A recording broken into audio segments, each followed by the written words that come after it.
আমার ছাদ বাগানে কি নিয়ে হাজির হয়েছি দেখেন। সবাই কেমন আছেন? আসসালামু আলাইকুম। আমি ভালো আছি আলহামদুলিল্লাহ। কোকোপিট, চা পাতি, ডিমের খোসা, সরিষার খোল,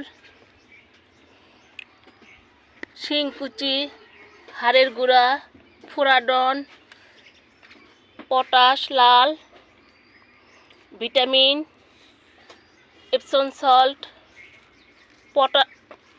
ইউরিয়া সার। এটা দেখেন প্রত্যেকটা কিন্তু আমি নিয়ে ছাদে চলে আসছি।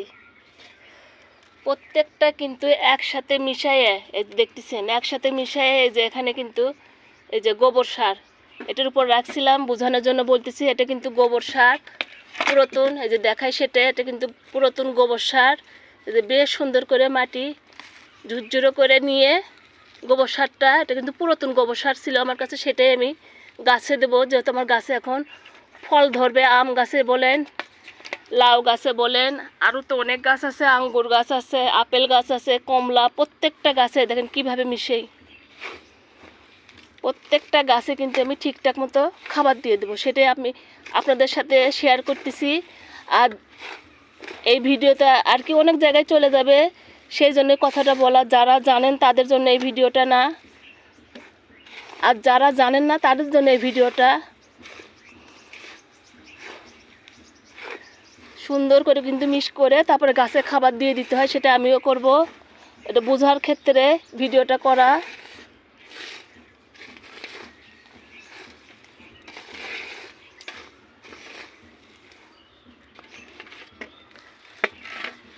আর কিভাবে দিই সেটাই দেখাচ্ছে। এটা কিন্তু আমার লাউ গাছ, দেখেন লাউ ধরে আছে।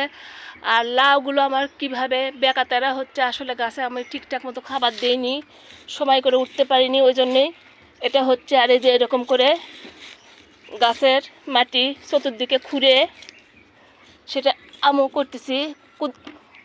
নিরায়ে দেওয়াও বলে অনেক জায়গায়, সেটাও বলে। কিভাবে দিই দেখেন।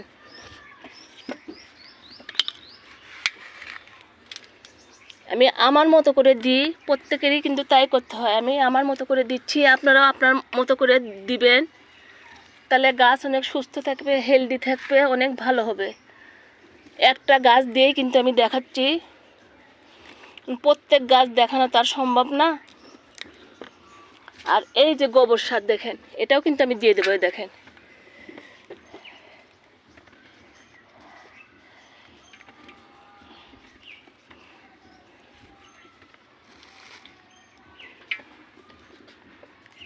গাছের গোড়ায় কিন্তু আমি দিচ্ছি না, খেয়াল করে দেখেন।